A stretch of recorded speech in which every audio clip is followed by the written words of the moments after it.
Bien, ahora en el primer capítulo del Perú en el Diván estamos con la psicoanalista Valeria García, quien nos va a hablar nada menos que del fanatismo, ¿no? A partir de estas posiciones de grupos radicales, tanto de un lado como del otro, tal vez la derecha extrema tenga más notoriedad porque va a las presentaciones de libros, pero ese pensamiento fanático también se ve en la extrema izquierda, por supuesto. ¿Qué es el fanatismo? ¿Por qué está tan presente en nuestras vidas? Gracias, Valeria, por estar en Perú en el Diván. Gracias, René, por la invitación. Muy contenta de estar acá contigo. Y mira, es una preguntota, ¿qué cosa es el fanatismo? Vamos a comenzar a pensar primero, ¿qué es un fanático? ¿No? Un fanático es una persona que va a creer en una idea máxima sin cuestionarla, ¿no? Que se va a adherir a esa idea, a ese líder o a un pensamiento en particular y no va, digamos, no va a ser capaz de dar su brazo a torcer para aceptar o permitir que otras posturas puedan ser pensadas.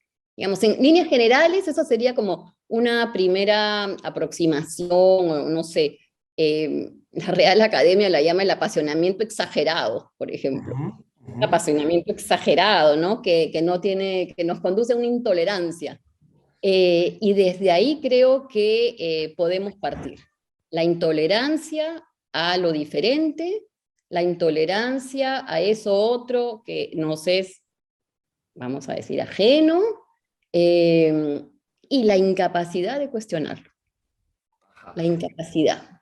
Ahora, hemos citado algunos ejemplos extremos, pero digamos el fanatismo puede aparecer de pronto, ¿no? En una discusión familiar, en una discusión con los amigos del colegio, de la universidad, que de pronto no son fanáticos las 24 horas, pero en una discusión determinada, sobre todo política, en nuestros tiempos, aparece algún pensamiento fanático.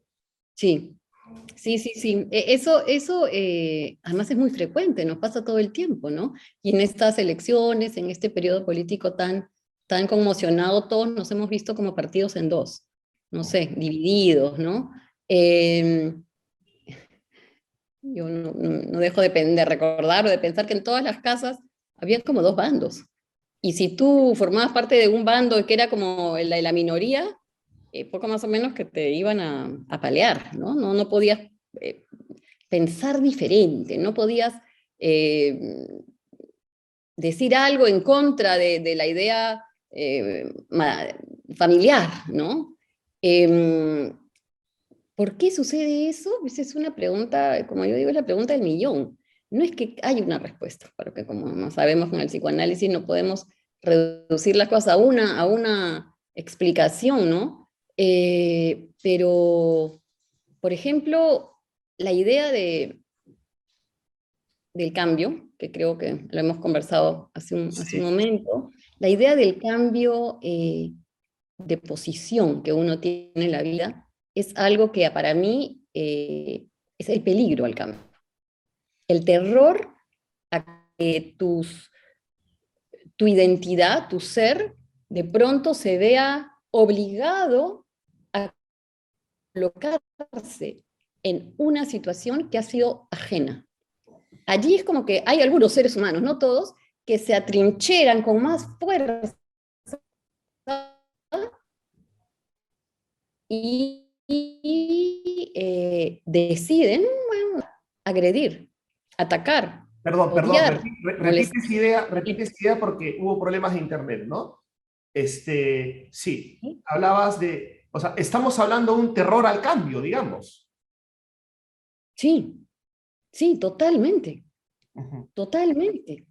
Acuérdate además que a lo largo de toda la historia, lo que más teme el hombre es el cambio.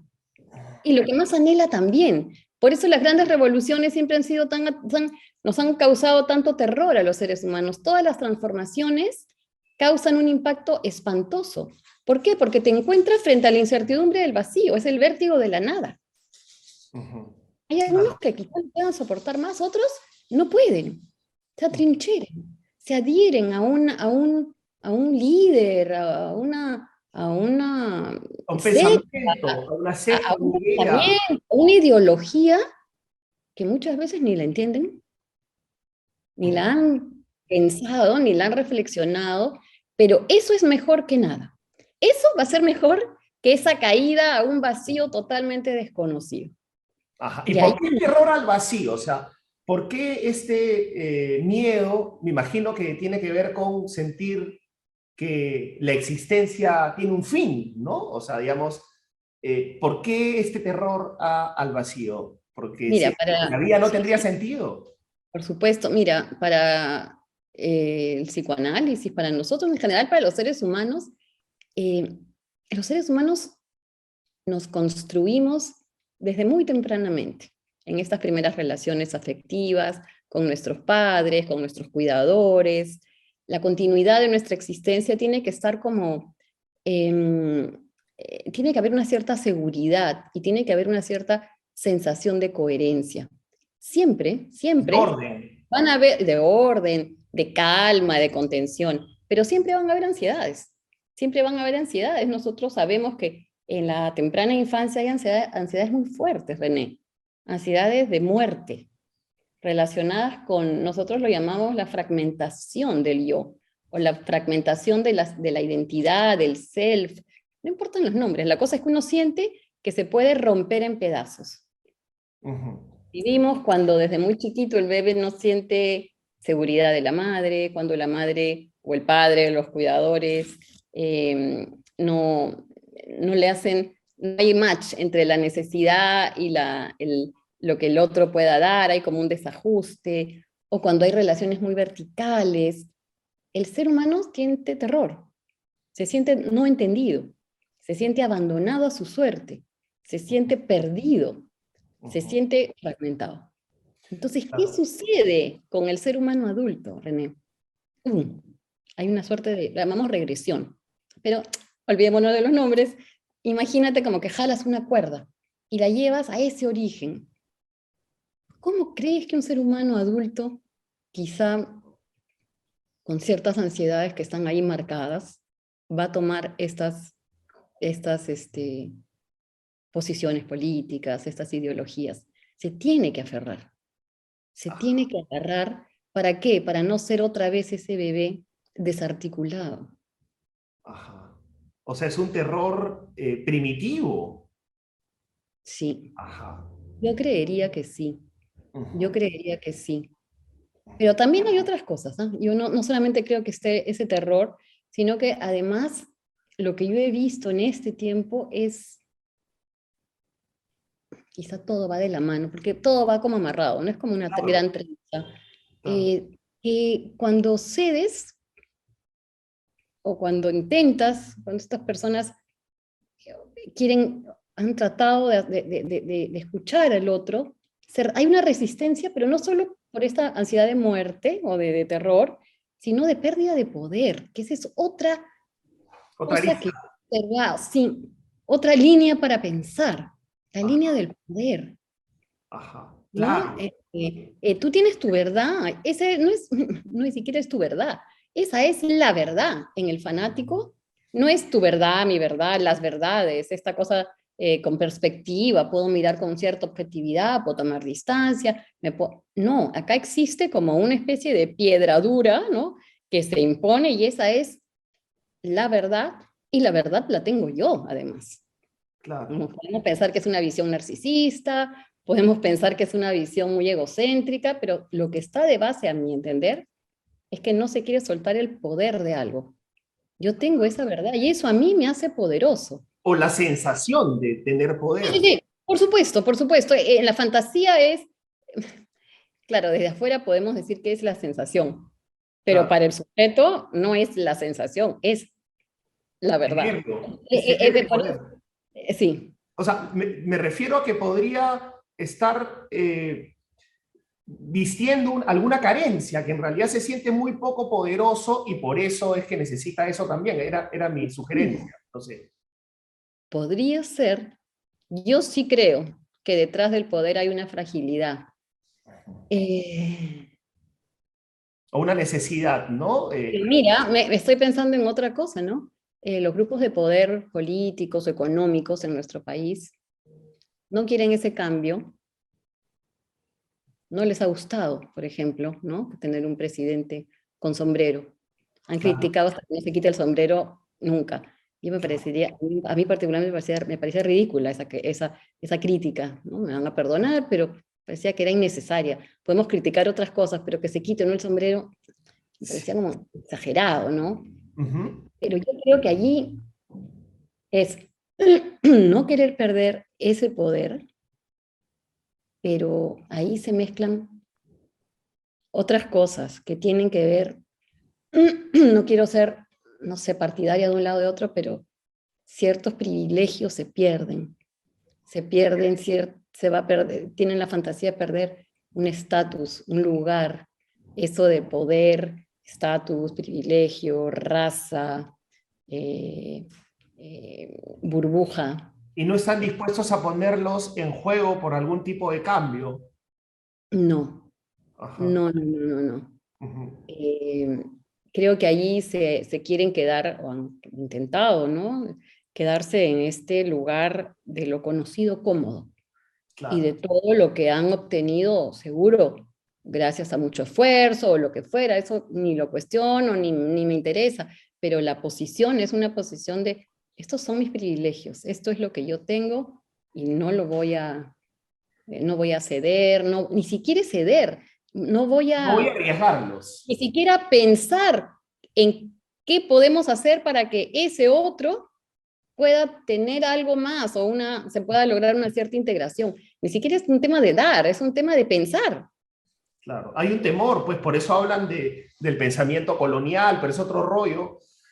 Pero, Valeria, hay varios puntos que generan también estos fanatismos. Por ejemplo, ¿no?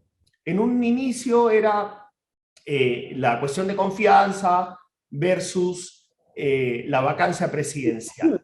Ujú. Ahora es la Asamblea Constituyente, ¿no? La gente que quiere la Asamblea Constituyente y se fanatiza por la Asamblea Constituyente, y la gente que se fanatiza por la vacancia, ¿no? Entonces, como tú bien lo has dicho, es una verdad, son dos verdades, ¿no? Una de un lado y otra de otro lado, que están en permanente fricción y te obligan a tomar un bando, si no te dicen tibio y otras cosas más, ¿no? Entonces te obligan a tomar un bando y cada cierto tiempo surgen nuevas dicotomías. Ahora es vacancia versus asamblea constituyente. Sí, sí. ¿Qué te puedo decir sobre eso? ¿Los bandos o la lucha que tendríamos que hacer los seres humanos para poder ejercer un tercer lugar, ¿no? Un lugar que no sea de los bandos, ¿no? Porque si tú te das cuenta, hay una repetición, René.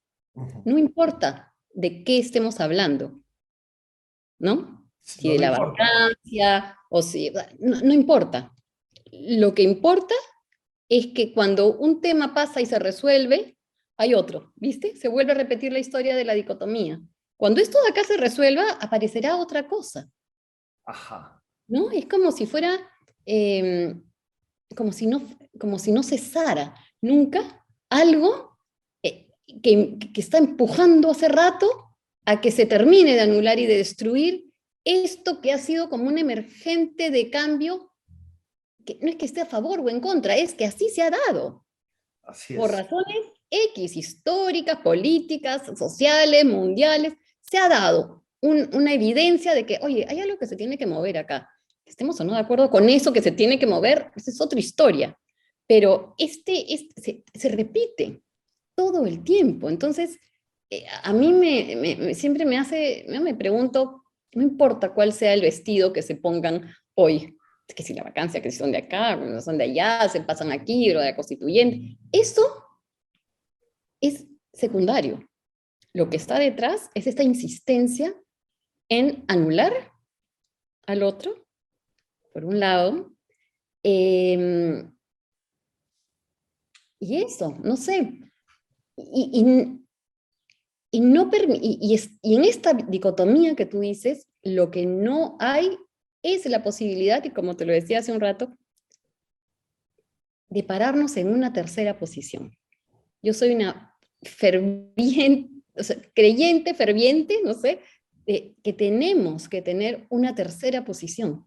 Pero eres una tibia en ese esquema, una Sí, cojudigna, perdón, seguro, perdón el seguro, término, seguro, en totalmente, el sí. esquema que estamos Claro, planteando. porque desde esa perspectiva de la dicotomía, de esta dualidad, ese tercer lugar es el tibio, es el que se acomoda, El es el que tiene cobarde. miedo, exacto, es el cobarde. ¿Por qué? Porque esa posición dual, digamos, esta dicotomía, quiere imponernos.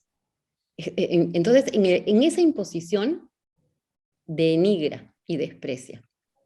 Claro. Entonces yo, si soy de esta tercera posición, si tú, René, un día criticas a unos y otro día criticas a otros, estás en el lugar de los cojudignos y toda esta historia, pero ¿qué está haciendo esta dicotomía? ¿Qué están haciendo estos fanáticos de A y B?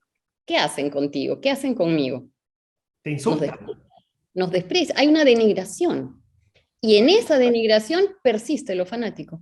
O sea, no sé si lo fanático, pero esta cosa, Ese pensamiento dicotómico.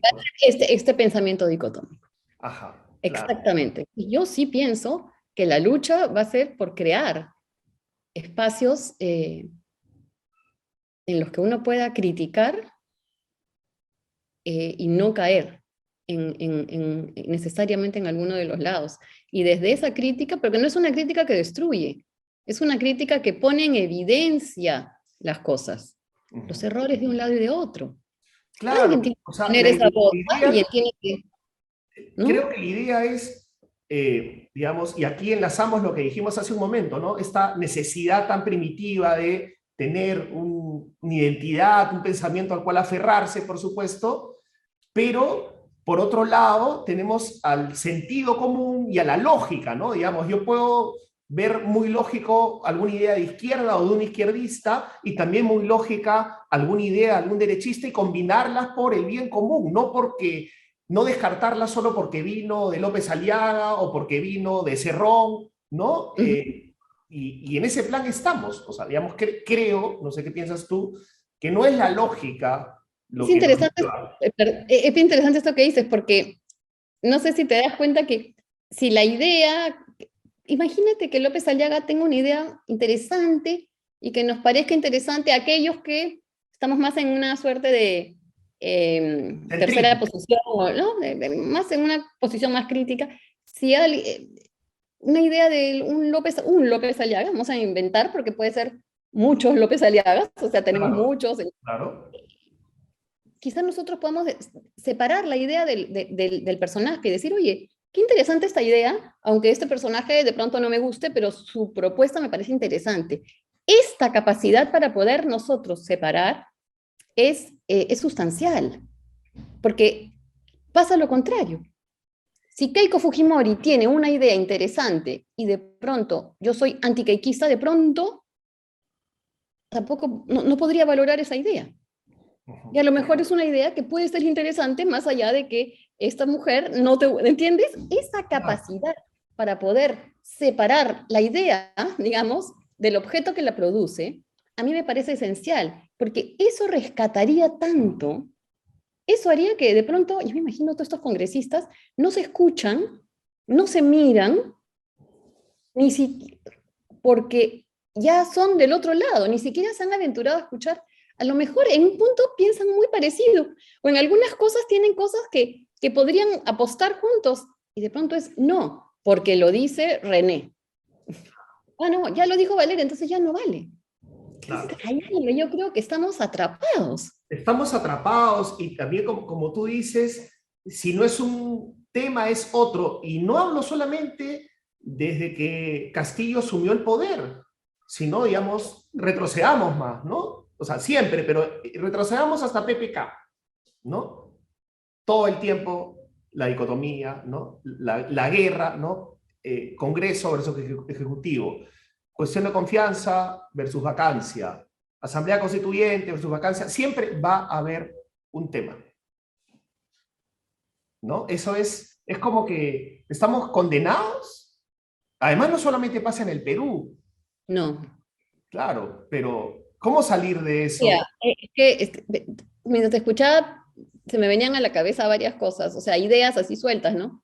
primero pensé, bueno, quizá pues somos un país adolescente, ¿no? Y el adolescente es así, es rebelde en el sentido de que no quiere y se molesta y critica, a veces por criticar, a veces no tiene muy claro qué quiere, pero tiene que oponerse, ¿no? La oposición del adolescente me hace pensar en un país que se opone por oponerse, sin tener mucho, ¿no? Ujú. Y otros países sí también lo tienen, entonces te escuchaba y decía, bueno, entonces quizá no solamente es un tema de, es un país más adolescentón, que tiene estas cosas todavía no tan claras, sino pensaba, ¿será lo que algunos analistas o algunos han estudiado muy profundamente, que cuando los seres humanos nos juntamos en grupo, todo cambia? Nos infantilizamos. Ajá. En el momento en el que tú, René, ya no eres René, único sujeto, entrevistando a Valeria, sino de pronto eres René dentro de una masa de sujetos, ese adulto Se como que desarma. se Ajá. desvanece en la masa, ahí pierdes los límites. Todos somos uno, uno como las barras bravas, como todos estos grupos en los que si tú solo no harías algo, pero en mancha y en grupo puedes tirar a los, ¿te acuerdas estos que Sí, terribles imágenes de sí, las las lanza barras lindas. bravas que no tiraban a estos chicos de los balcones? Entonces tú dices, oye, este hombre, Juanito Pérez, ¿lo hubiera hecho? No. Pero esa mancha, ¿la hizo? Sí. ¿Y ahí quién estaba? Juanito Pérez. Y lo hizo. Claro, pero Juanito Pérez no tiene ahí ningún tipo de, no siente él la responsabilidad. Es la pertenencia lo que de alguna manera detona, el grupo detona ciertas cosas. Sí, el grupo va a detonar. El grupo, y eso lo han estudiado, cuando los seres humanos se juntan, producen estados mentales, estados emocionales muy primitivos, en los que aparecen, que suelen aparecer las fantasías, los impulsos básicos, la sexualidad y la agresividad. Ahí Y están. eso pasa en los grupos radicales, digamos, que vemos ahora en las calles, por ejemplo. Y bueno, eso me iba a preguntarte, ¿qué te parece esta... En Argentina se le llama escrachar, ¿no? Ir, por ejemplo, a las presentaciones de libros y vociferar, insultar, tratar de anular la presentación. ¿Qué te parecen esas manifestaciones? Mira, eh, ¿qué te puedo decir? Me parece, no quiero sonar a cucufata o bueno o malo, pero me parece siguiendo esta línea que estamos conversando, es la incapacidad de poder, no sé qué palabra usar, si permitir, tolerar que ese otro exprese algo, que planta frente a un lugar, en la puerta de la casa de tal, o en una presentación tal y cual. ¿Qué estás diciendo? ¿Qué cosa es lo que estás comunicando allí? Lo que tú estás presentando, lo que tú estás haciendo, tenemos que anularlo. Es malo, es negativo, no sirve, no hay que darle voz. Eres enemigo. Eres, sin duda, eres el enemigo al que hay que destruir. Entonces, tú me haces esa pregunta, ¿qué me parece? Me parece, suena raro decirlo, pero es terrible, terrible porque justamente lo que estamos hablando desde esta idea de la tercera posición, estamos cayendo en la anulación todo el rato de una de las voces con la fantasía de que la mía es la auténtica, Claro, de claro. que la mía es la que Yo tiene la quiero verdad. aprovechar en preguntarte sobre los dobles estándares, ¿no? Porque, por ejemplo, desde mi perspectiva de periodista, siempre me dicen, si te pronuncias sobre o criticas lo que pasó con el libro de Sagasti, o que incluso a ti mismo te hayan escrachado, ¿por qué no te pronunciaste por lo de Beto Ortiz? ¿No? O si te pronuncias por la agresión a tal persona, vinculada en el esquema al centro o a la izquierda? ¿Por qué no te pronunciaste por el conazo a tu vino? ¿O por qué no te pronunciaste por el puñete que recibió Burga? ¿No? Y tú puedes decir, no, sí me pronuncié. No, pero no te creo, ¿no? A lo que voy es a que, y lo ves en los dos lados como, evidentemente, los pronunciamientos o las críticas pasan por nuestras preferencias, y eso hay que admitirlo, por más esfuerzos que uno haga, ¿no? Entonces sí se ven dobles raseros por todos lados, también. Sí, sí, sí, sí. Estaba acordándome del puñetazo A Burga, a- ¿cómo, a cómo se llama Burga, el ¿no? chico? El chico era No me acuerdo el nombre, pero Zeta, digamos, Zeta. Sí, claro, sí, sí. le tiró Yo, un puñetazo a Burga y mucha gente lo celebró, ¿no? A mí mucha escúchame, gente me decía, yo, ¿cómo le preguntas a Burga cómo está? ¿Por qué te preocupa el estado de salud de Burga? Si es un tal por cual, ¿no? Y eso me lo decía un sector que ahora critica a la resistencia, por ejemplo, ¿no? Entonces ves ahí también un juego bien, no sé cómo llamarlo. es que es difícil, porque somos humanos todos, y es difícil también en esta posición en la que tú estás, por ejemplo, en la que puedes tener la capacidad de cuestionar un lado y cuestionar el otro, tú no tener tus propios valores, Claro. ¿no? Más allá de periodista, yo más allá de ser psicoanalista, creo que en el momento en el que pasó lo de Burga, un pedacito de mí sintió un alivio. Ujú. Luego también dije, caray, ¿no? Esto no se puede permitir así, porque si permitimos esto, se pueden permitir muchas otras cosas, pero es como algo en mi interior, ya a título personal, fue como, ay, caray, porque yo estaba también sintiendo indignación como ciudadana. Había algo en mí que también estaba incómodo. Entonces es casi como que ciertos fenómenos uno siente un alivio, porque hacen algo por ti, que tú no lo haces. Pero tener la capacidad de dar un paso atrás y decir, bueno, ya, eso ha sido una sensación de alivio porque claramente estoy indignado, incómodo, etcétera, no debería, ¿no? Creo yo, eh, no sé, permitir que esas cosas se den siempre. O sea, uno tiene que moverse a un ritmo que es difícil, es muy difícil mantener, no digo el equilibrio nadie mantiene un equilibrio, por lo menos mantener ciertos bordes que no sean extremos. Ujú. Yo creo que acá el problema es lo extremo, lo radical. Uno puede oscilar un poco en sentimientos que van y vienen. Por supuesto, a ti te pueden parecer algunas cosas terribles y otras no tan terribles. A lo mejor lo de Claro, Beto Ortiz te parece así, el otro no te parece así, porque uno tiene posturas también. Entonces, pero más allá de nuestras posturas, uno tiene que tener, creo yo, cierta capacidad para poder tomar distancia, un poquito, enfriar la cabeza, que no esté tan caliente el impulso, porque si no, no piensas. de acuerdo. Y además, esto te lo quería preguntar hace rato, o comentar hace rato, no podemos ser 100% coherentes, ¿no? O sea, estamos llenos de contradicciones todos y todas, todos, o sea, ¿Sí? ¿no? O sea, Somos seres de conflicto, además.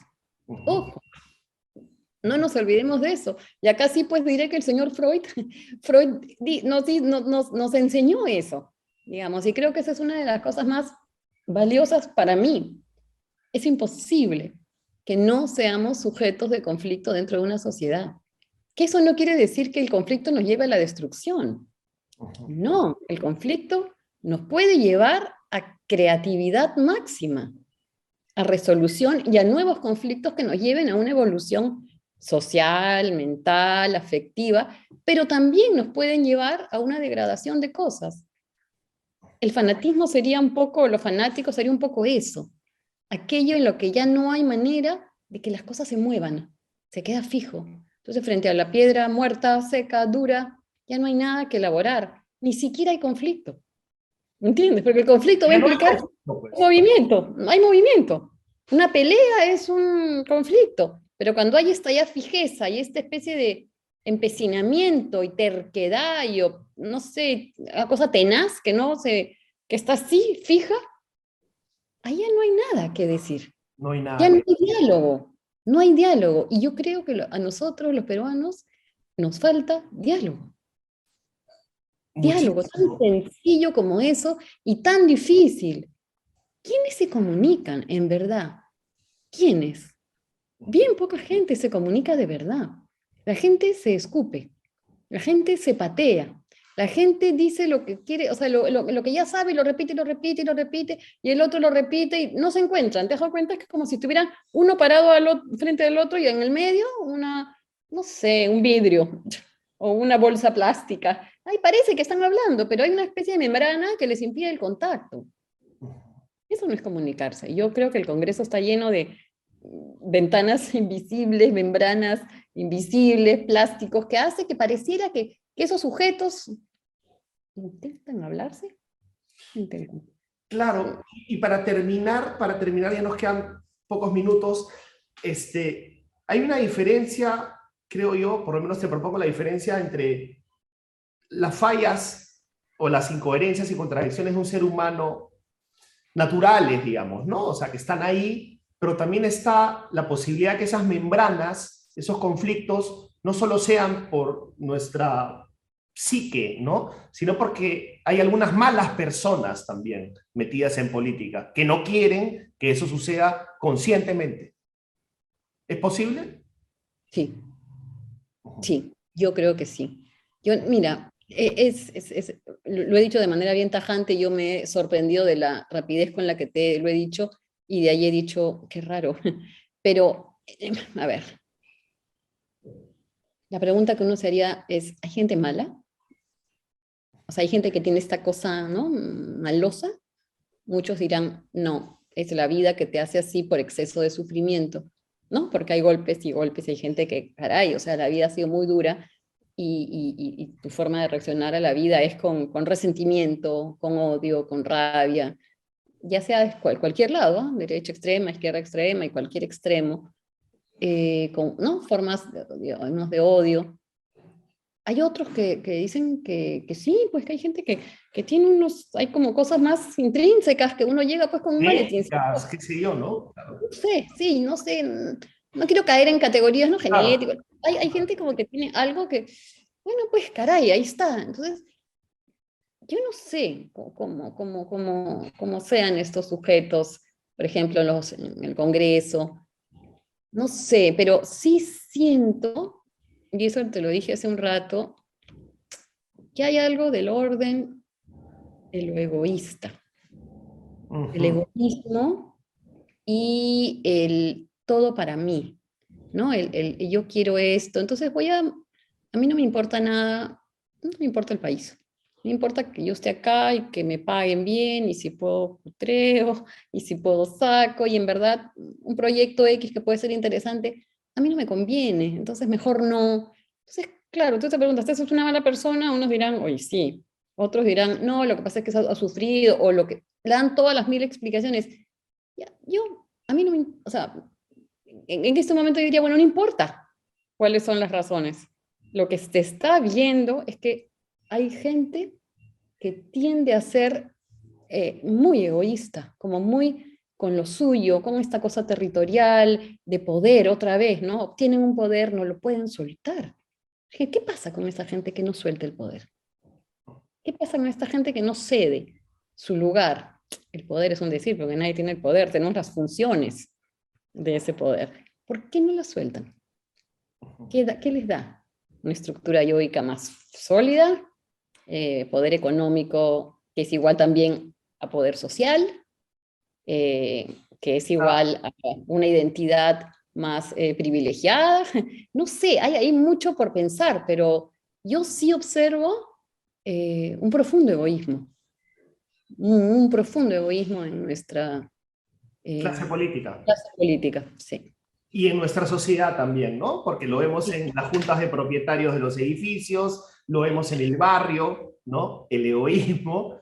El Podríamos decir, no, pero egoísmo, eso pasa en todo el mundo. No, yo creo que en Perú sí pasa de manera particular un tipo de egoísmo que hay pasa. un egoísmo y un desprecio. Va Ujú, de la mano. Vamos a decir que son pareja, el desprecio y el egoísmo. ujú. Creo que tenemos mucho de eso. Entonces, esto es para mí, esto es lo bueno, y lo que tú me ofreces, no, y para ti no. No merece, no vale. Entonces, ahí yo creo que ese es una pésima dupla. O el Para bien común, pues, ¿no? O sea, algo que nos combina a los dos no importa, porque si yo puedo hacerlo primero, ya no me importa el otro, ¿no? Así es. Así es. Sí, sí, para mí eso es si digamos, pensando un poco en el tema que trajiste, que era de la cosa fanática, yo pienso sí, hay mucho de fanatismo, pero hay mucho de incapacidad de realmente mirarnos y mirar eso otro. El egoísmo y la denigración a mí me parece que son escenarios en los que todo el tiempo estamos habitando, ¿no? Lo ves en el periodismo, En todos lados. destrozan, lo aplastan. Para a mí lo que me conviene a mí, en todos lados. O sea, y uno dice, oye, ¿en qué momento va a aparecer esta tercera posición? Que acabo de como inventar un poco que Claro, existe. no, ahí está, ahí está. Imaginándola como un modelo mental en el que uno puede pararse con cierta Sí. Bueno, perspectiva. Valeria, yo tengo la fantasía, ya estamos en el diván, de que Epicentro TV es una tercera vía, ¿no? Concédeme esa fantasía. Epicentro Televisión es como una tercera alternativa. Y gracias por ayudarnos a entendernos y aceptar cosas y conocernos más. Y gracias por estar en el primer programa de El Perú en el Diván. Vaya que Qué increíble nombre, el Perú en el diván. Qué increíble. Voy a tenerlo bien presente porque es como una figura muy, muy potente, muy potente. Y gracias a ti, René, por la oportunidad, porque además no solamente yo te ayudo y ayudo a los que nos escuchan, sino que tus reflexiones me hacen a mí también pensar y repensar otras cosas y eso es lo que tenemos que hacer. es Reflexionar y hacer. Porque hay una postura con la que yo tampoco no, estoy pero muy de acuerdo. repite lo de reflexionar y hacer porque se cortó. Ok, reflexionar, tenemos que reflexionar esto como ahora y hacer las cosas también. Porque también hay esta postura de pensemos, pero no estamos solo para pensar. Esta cosa muy idealista de que, ¿no? Soñar. Ah, Pensemos y hagamos, ¿no? La acción creo que también es necesaria. claro, Tenemos, la política tiene que hacer, pero pensar primero, reflexionar, pero hacer. Si no hacer. se queda siempre en esta especie de sueño mágico, ¿no? En Claro, soñar. y también desde tu propia situación, en tu casa, en el barrio, en el edificio, donde sea, ¿no? También hay cosas que Todo. uno puede hacer y no cargarle todo al resto, ¿no? Así es. Digamos, Así es. así Sí. es, así es. Así es. Bueno, Valeria, muchísimas gracias y estoy seguro que vamos a tener varias otras entrevistas. Gracias por estar con nosotros en el Perú en el Diván. Hasta una próxima oportunidad. Gracias. Gracias, René. Un Adiós. abrazo.